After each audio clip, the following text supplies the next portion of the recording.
when should we let emotions affect our decision making? This is something that I think everyone at some point has either thought about or struggled with at some point in their life. Welcome to Collective Conscious, episode 8 out of Infinity. And today, well, you already know what we're talking about. So let's just jump straight into it. Jimmy, I'm going to ask you 2 questions, actually. When do you think you allow emotions to affect your decision making, whether that's a good or a bad thing? And when do you think that's a good or a bad thing? Yeah, sure. So let me start by saying that another way to word this question that more people could relate to is like, when should we listen to our gut and when shouldn't we listen to our gut, right? That's another way to frame it. And so I want to say there's 2 schools of thought for me in terms of when should we listen to our gut and when we shouldn't.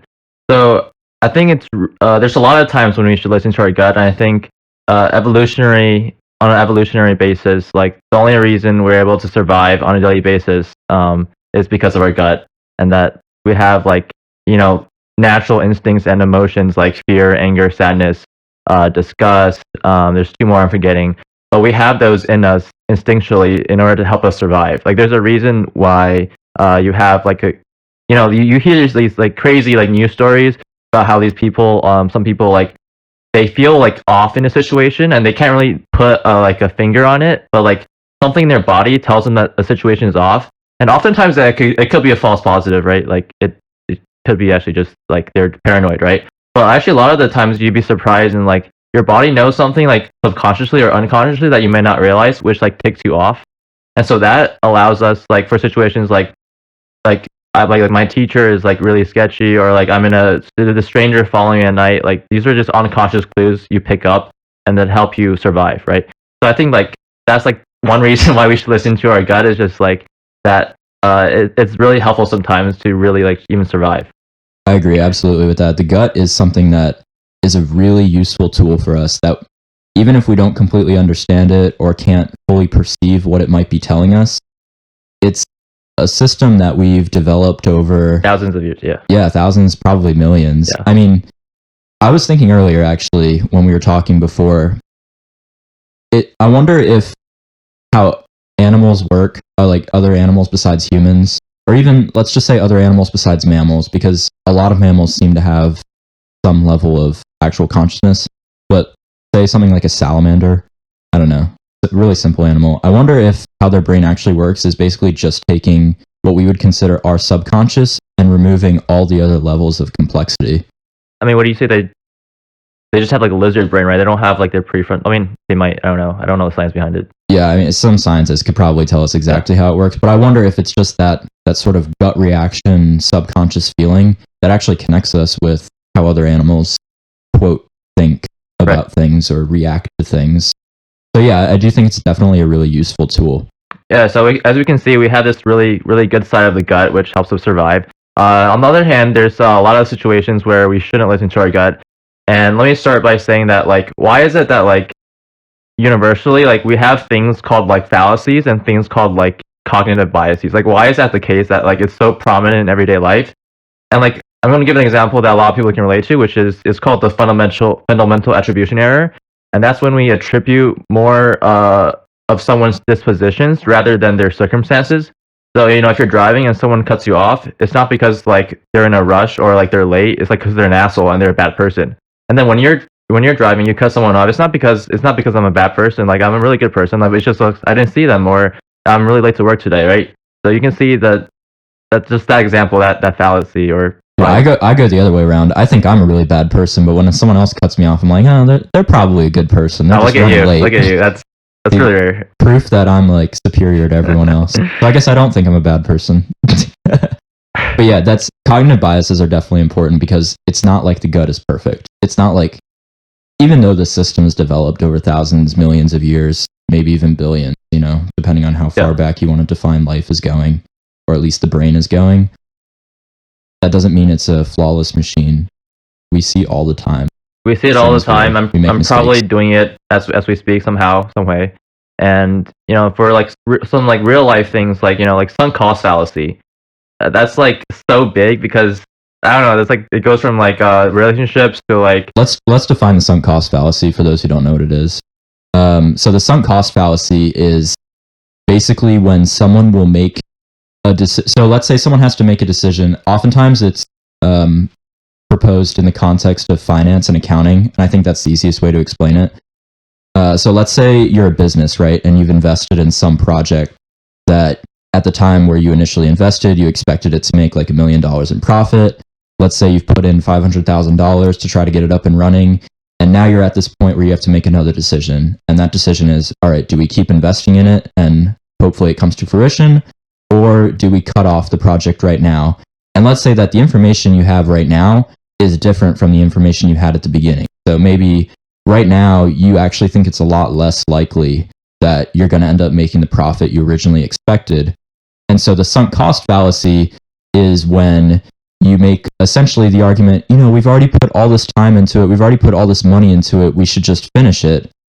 When in reality, it's actually irrelevant how much you've already put into it because it's done. You can't change that. Your decision right now is not to get rid of all that or not, really. It's whether you want to invest more in order to get what actually might be the not that much or not. There's no reason to take into account all of the money you've already put into it. And so you can apply the same thing with like the time you've spent in a relationship, for example. I think that's a good one. Yeah, I was gonna bring that relationship one. It's like I've invested all this time with a person, and like I feel like that time would be wasted if if you broke things off, right? Yeah, exactly. So, that's a really good example, actually. And so I think like this is like one of the cases where like listening to your emotional part, like you just want to save that relationship or you want to save that project, like that's like most of the time that could be a wrong decision, like just because it's a fallacy, right? And so I mean, just that's the other side of the coin with emotions and gut is just like sometimes it can be wrong, and sometimes your emotions can quote unquote get the best of you. Like that's such a common saying, but like why is that? It's like sometimes your emotions isn't right, and like even though like logically in the sunk cost cases, like logically it's not the right decision. Logically in Vegas when you're like you keep putting all in like in poker or Texas Hold'em, like because I already like put so much, I just have to, right? But do you really have to? It's just that's not your logical brain thinking. That's your emotional side going like haywire, kind of in a sense. Yeah, for sure. And so this is like when I want to bring up Daniel Kahneman's book Thinking Fast and Slow, and he described two systems the brain has: System 1 and System 2. System 1 is like your unconscious automatic thinking, which allows you to like kind of like flight or flight stuff, which like 2 + 2 = 4, just automatic things that you do. And then System 2 is your like logical, slow processing brain, where like you can actually like work through like what you think about. So I mean that's pretty related to like emotions versus logic. Yeah. So do you think in general people? I'm going to say this. I think in general, people probably utilize their emotions a little bit too much, or sometimes way too much for decision making. What do you think? I think most people would listen to their emotions over logic most of the time, generally speaking. Yeah, it seems to be the case. And like we said earlier, it's not as if emotions are always wrong. Emotions are super useful. I think it's just a matter of understanding where they are and where they aren't useful, right? So, I mean, there are a lot of times where emotions are only going to hold us back. But I think there's sort of a similar but reverse mistake for people who might say you should never use your emotions because they're illogical and they're always illogical. Well, yeah, emotions might not be logical per se, but they do provide some sort of information to you that you can use in a logical manner. It doesn't mean you have to listen to your emotions fully. That's probably not a good idea, I'm going to say, almost ever. What do you think about it? Do you think there's ever a situation where you should just rely on your emotions? That's really hard to say. I can't think of one on the spot. I think with these types of answers, it's kind of like you find a golden mean between the two, right? So like you should use your emotions on a daily basis. You should also use your logic on a daily basis. But like, where's the golden mean? Like, where do you find the balance? Like, where do you find where like emotion and logic like kind of align together and kind of that? I think that's like that's the ideal for me. But it's easier said than done. Absolutely easier said than done. And of course that golden mean, as you coined it, I don't know, is that a phrase that you came up with? No, that was I think Plato or Socrates came up with that. Oh, I'm uneducated. Anyways, I'm not sure that it's the same, we'll say, ratio for every decision that you're making too. But I do want to make a distinction in the way I'm thinking about it. I don't really put logic and emotion as these two equal but opposing entities. The way I see it, you can actually incorporate emotion within logic if you understand what your emotions are actually telling you and where their biases are. So, like, I think an example for me, and this is an example that we kind of touched on a little bit, is breakup, right? So I'm gonna actually give like an example from my real life. I was with someone whom logically I knew that I probably shouldn't have been with. You know what? Honestly, I'm gonna say logically I just knew I shouldn't have been with. I'm gonna take out the word probably. Like it was just factual, right? Emotionally, I was really scared to let go of that attachment. And I understand why. I'm not going to get into the details of why, but I understood for the most part why I was so attached and why it was really, really hard for me to let go. And for that decision, it really was a matter of, all right, I get these emotions, like it's providing me some sort of information, but I really need to just put that to the side and use the logical part of my brain to make this decision.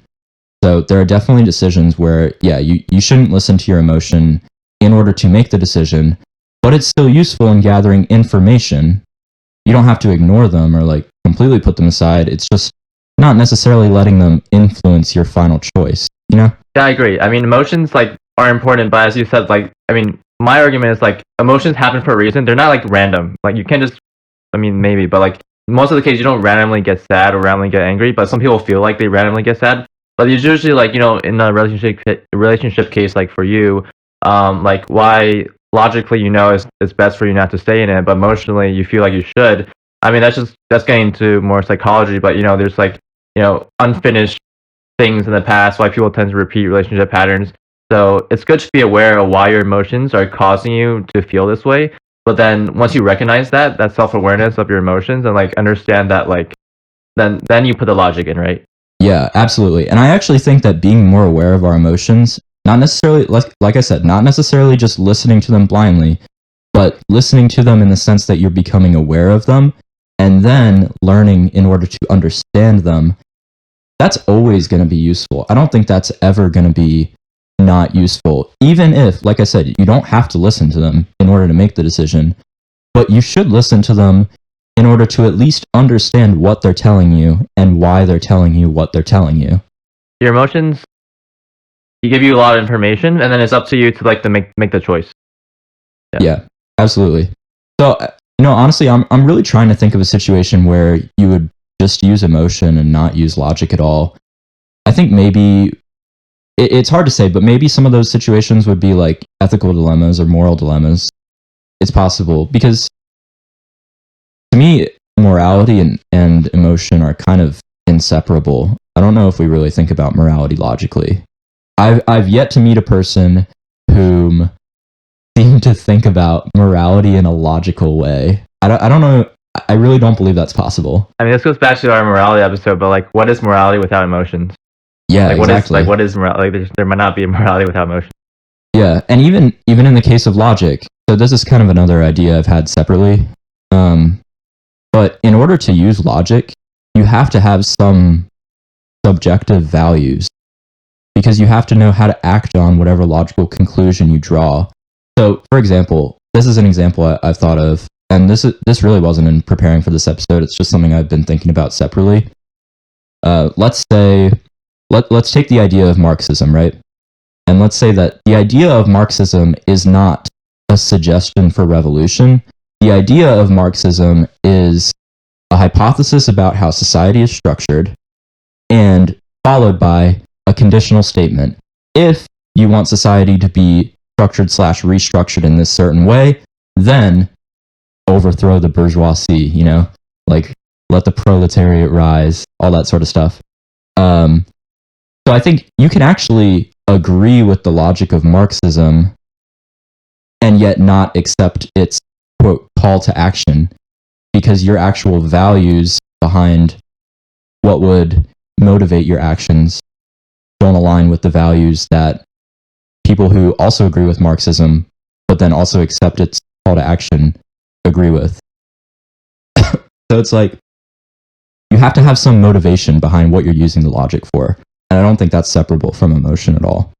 So do you think that you're trying to kill them in a situation where you just purely listen to emotions and not logic? Do you think that's harder to find than a situation where you purely listen to your logic and not emotions? Oh, that's Like the two it's definitely extremes. harder. Which extreme is harder and why? Definitely the emotion one, right? I mean, I just came up with well, I didn't just come up with it, but I was able to pretty easily define a situation where I had to really just, I don't want to use the word repress because that's probably an exaggeration and not scientifically accurate, but really push down that emotional reaction and that emotional desire and override it with the logical part of my brain, which I have to say, like in actually doing it, like when I was breaking up with my girlfriend, it was incredibly hard. I mean, emotions are powerful, as everyone knows, right? I mean, people get overwhelmed by emotions and almost turn into like zombies sometimes, I would say. Like, emotions can really possess us. So it was incredibly difficult to push that down and just listen to logic. I mean, this goes back to another concept I like, which is Jonathan Haidt, The Rider and the Elephant, which is that like you have emotions first before you can reason or judge. So I mean, it just relates to why the extreme of listening to your emotions separately from logic is way, way, way harder than listening to your logic purely than emotions, right? Listening to emotions separately from logic is harder than listening to logic separately from emotions. Yeah. I have to think about that for a minute, honestly. But I think that the way I would think about how we sort of think about decisions is that there's like an initial emotional reaction. I think is, and that's like what you said. That's right? like emotion like you can't control. Like that just comes up. Like you have no control over that, probably. Right. Exactly. And then I think, you know what? Honestly, what I think oftentimes happens is that people try to manipulate logic in order to justify that emotional reaction, the initial one that they had. Like they're looking for confirmation bias through logic a lot of the time without realizing it, probably. So they're just using logic in the wrong way, in a oftentimes, yeah, cognitive bias way. It's actually really easy to make a logical argument that seems valid but is not valid. You can look through a lot of large arguments are not valid. People make. Yeah, exactly. But they seem valid because you're phrasing them in logical terms. But are they really logical if you're just trying to reach a predetermined conclusion? Yeah. No, probably not. You really are just using emotion if that's what you're doing. You're just masking it with fake logic. We see that in psychology all the time in terms of cognitive behavioral therapy. There's a lot of cognitive biases that psychologists point out, which is like one of them is like black or white thinking. So like it's just like because I do this, I am this. That's like the kind of logic chain that probably doesn't. It's not really logical most of the time. Could you give an example of that if you have one in mind? Yeah. So like if I failed this project, that means I am as a person a failure. Oh, okay, yeah. That's like black or white thinking. Like there's no in between. Like just because I did this, I'm this. And there's also like there's like catastrophizing, which is very common. Which is like it's the end of the world. You think the worst in a situation, but that's partly emotionally based, but it's also like logic plays a role in that, and like you think that like I did this, so like the whole world is gonna come crumbling down. And it's like if there's a logical chain there, but it's not a right logical chain. Yeah, there's a difference between using logic and using logic correctly. Yeah. And I can definitely verify that having taken 2 logic classes in high school. The first one was actually not that bad, but the second one was one of the hardest classes I ever took, let me tell you. I mean, logic is a fickle bitch sometimes. Oh yeah. But yeah, I don't think logic, it's hard for me to come up with a real example where logic should be completely discarded. Even though there are a lot of examples where people are incorrectly using it, it doesn't mean that you should just ignore it. I mean, that sort of seems like giving up, if that's a conclusion you draw. So I do wonder when emotion completely overrides logic. Like I said earlier, people can kind of become like zombies when their emotions possess them. You know what I mean? Like when someone gets super angry, for example. I wonder if there's a way to actually stop that and apply logic to the situation, or if we're sort of doomed to act on the emotions without any control. Well, I think that statement in itself is probably incorrect. That you have you might not have any control over your initial emotions that come up, but you just certainly have control in how you respond to your emotions, right? So you can get really, really angry inside of you, and you can choose to use that anger how you want. Like you definitely have control over that latter part. That Like, reminds me of that quote you sent me a couple days ago about stimulus and response. You wanna master share for that? meaning. Yeah. So there's in humans there's a stimulus and then you get a response. That space between the stimulus and response, that's like the freedom. Like that's like the where you can like. So you have your stimulus, and that's the thing you can't control because of stimulus. And then after that is like that's your path, right? You can either let it like affect you, or you can choose how you want it to be affected, right? hmm Yeah. So I know I asked you this before, but just quickly, what do you think is the biggest takeaway from that quote? Like, how do you apply that to your life? I think that when we can change a situation, we are challenged to change ourselves, which is another quote from the book. hmm Yeah. I actually like that quote a little bit more. When we can't change a situation, we're challenged to change ourselves. I assume that that's predicated on not being able to escape the situation, though, right? I mean, yeah, it's like related to the emotions thing. When your emotions come up, like you can choose to feel sad and like feel down and like beat yourself up, or you can choose to see the good things in life and see meaning, and you can then choose to feel better because of that. Like it's your choice, really. hmm Easier said than done. Way easier said than done. Like it's really hard to just like get rid of emotion and like just use logic to like kind of put that away, because I think there's a reason why it's hard. That's just the way you're built. Because it's so useful, probably. I Yeah. mean, think about it like this. If we could easily just ignore our subconscious, what utility would it have when it's telling us something we might not want to hear, right? We wouldn't be here right now. Exactly. Yeah. So, like, I think a really interesting or useful example of when the subconscious becomes incredibly useful, even if we might not realize it, is in the business context. So, let's say you're in a meeting, like with a decent amount of people, at least 8 or 10 people, and someone says something and it sets off this like alarm in your system. You know that feeling when someone says something that like is wrong, but you don't know why. And you feel uneasy in your body. Like it's Yeah. not like you logically know, even like not even logically know it's wrong. It's just like you actually feel like it felt something like in your stomach, right? Like a uncomfortableness. Yeah. Yeah. Something that my dad told me actually yesterday was that everybody has this place physically, like a place in their body where they feel their subconscious, but it's not necessarily the same place for everyone. But I think that's why we call it our gut, is because most people feel it like around their stomach. Yeah. I think that's where I feel it too. But yeah, so the point of me bringing up the business meeting is that you can feel when someone has said something wrong without logically understanding why what they've said is wrong. And I don't think that you should ignore that feeling. Even if it's not guaranteed to be right, it's still providing you, in my opinion, very, very useful information. Yeah. Information that could be right or wrong, but like knowing, like the important thing is like knowing whether it's right or wrong is like that's like the money, right? Yeah, absolutely. So I think, if we extend that situation to like what happens after the meeting. All right, so let's take the case where you ignore the gut reaction, right? You just say, "Oh, that's a weird reaction. I have no reason to believe that. I have no evidence." All right, life goes on. Assuming that the reaction was actually justified for whatever reason, you're likely to be, in a sense, punished by that. Punished in the like hurt way, not punished in like, punishing you way. Like in a regret kind of sense, because you didn't like listen to your gut.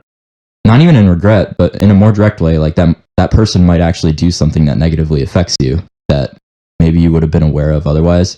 So then the flip side of that, let's say you actually do listen to your gut, right? And the gut happened to be right. Now, even though you don't have a logical reason to assume that it's right, you do have a reason to try to figure out if it's right and put some effort into saying like, that's weird. Like maybe I should actually try to figure out what's going on with this person. So, excuse me. Even if you don't have the evidence right away, it's definitely a useful set of information to have. So do you think like one of the things we can do in our daily life is like when you feel an uncomfortable sensation in your body, wherever or however that might occur, is just like kind of just like sit back and just like process that and like I guess be self-aware and like ask yourself questions like why am I feeling this way, and like what could have made me feel this way, and like kind of that kind of step-by-step guidance.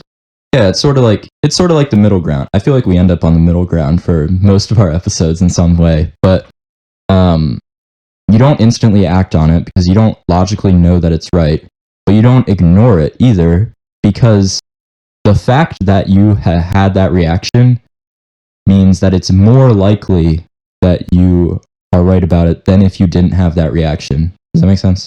Because like subconsciously, that's how it got triggered, right? Your Right. subconscious picked up something that consciously you didn't realize, and that's something you feel in your body, right? Yeah. So like it's possible that it's a false positive, but let's just put it in probability terms, right? Someone says something that is in some way wrong. You don't have a logical reason for it. Okay, scenario A, your subconscious picks up on it and you have a weird gut reaction. Scenario B, subconscious doesn't pick up on it. I would say that the probability that what they said is actually wrong, given that your subconscious picked up on it, is higher than the probability that they said something wrong and your subconscious didn't pick up on it. Like, it is providing you useful information, even if it's not guaranteed. I think in a both survival standpoint and like even a modern standpoint where like, you know, in business, like just because your gut reaction tells you something doesn't mean you're going to die, right? Like you don't need to survive because of that. But like, I think both are helpful though. Like, I'm trying to think of another situation where, I mean, interpersonal relationships are definitely the most raw example. Yeah. Yeah, because those are the ones where we really are at. In the world we live in today, our biggest risk comes from interpersonal relationships, I would say, right? It's not like we're out there like at risk of getting eaten by a lion. I think in relationships, like this is another fallacy, but like loss aversion is not. It's a fallacy, and humans tend to have that loss aversion fallacy, and that's like again more emotions than logic, right? Mm-hmm. Absolutely, and you even see that in fields that are considered quantitative. So one of my interests is quantitative finance, specifically quantitative trading and investing. You can have a really, really accurate model for how markets are going to, well, maybe you can't have a really, really accurate model, but let's say you do have a really, really accurate model for how markets are going to work and how you could possibly make profit off of this one thing, right? You still have to apply some sort of subjective factors to determine how you're going to utilize that information. Because, and what we see happening a lot of the time is almost all of the analysis is focused on risk, which is, I'm not saying that's a good thing or a bad thing. Like, it could definitely be a good thing. But when you read finance textbooks, like investing textbooks, they spend way more time talking about risk than they spend talking about profit. And that's not a logical thing. That's just a human thing. Loss aversion, yeah. Yeah. So even in something that we would consider logical and quantitative, no, you still have to apply some sort of subjective and emotional values to it in order to utilize it. Otherwise, you're just standing there with some information and no action.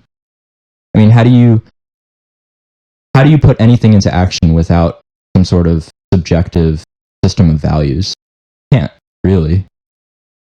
Unless you're just trying to survive purely, but that doesn't even apply to every situation. Like investing. All right, so far I guess we've come to the agreement that like emotions are important and we should definitely acknowledge them, and whether we should listen to them is another question, but like learning whether we should listen to them is like that's something we should cultivate. Mm-hmm. Yeah. I think understanding what they mean and why we might feel them in certain ways, especially the subconscious part, because not all emotions are really subconscious, I wouldn't say. Like, maybe that's not true. I'm not sure. I'm not a psychologist. I'm not claiming to be a psychologist, but it seems to me that there are some emotions that aren't just gut reactions to things, but they really are just, you know, I'm thinking about this one thing and I'm getting sad because of it, or thinking about this and I'm getting angry, you know, or something happens and I'm angry potentially for a logical reason. I think that's actually another important point, is that emotions can be logical. They're not necessarily illogical.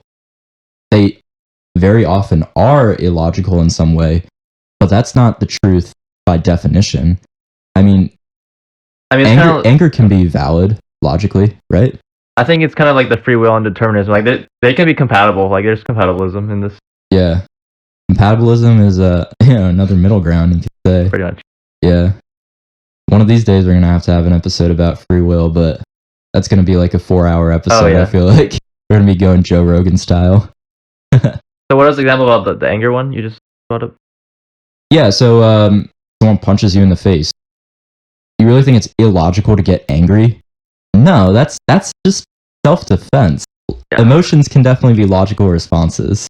I don't think so. Let's use that example. Someone punches you in the face, right? Your emotional reaction is likely going to be anger, and we have the fight or flight, but just say you're anger, a fight. Anger or fear. Yeah. Yeah, anger or fear.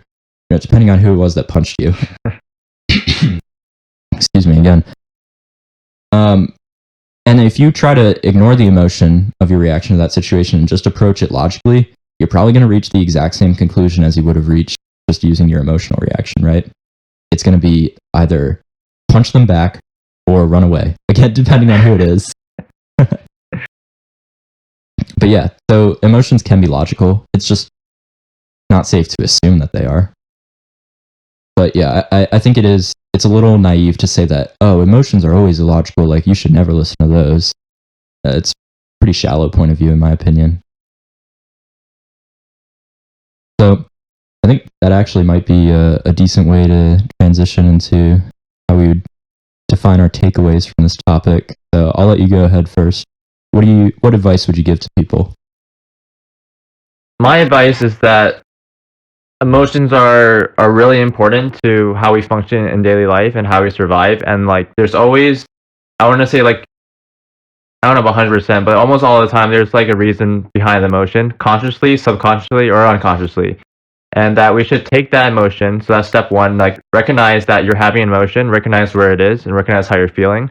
And then the next step is like questioning why you have it. And it could be something in the past, something that's happening right now. And then in order to make a decision, which is like I guess our premise of the episode, like when should we use our emotions to make decisions, is take that emotion and like question it, and then like ask yourself like, is this emotion valid or invalid? And I mean, you kind of walk through, and sometimes at the end you might not even come up with like a satisfying conclusion, and you still might be like torn between like logic and emotion, but that's okay. But at the end of the day, it's just like listen to your emotion and acknowledge it, and then you can figure out whether to listen to it or not, basically.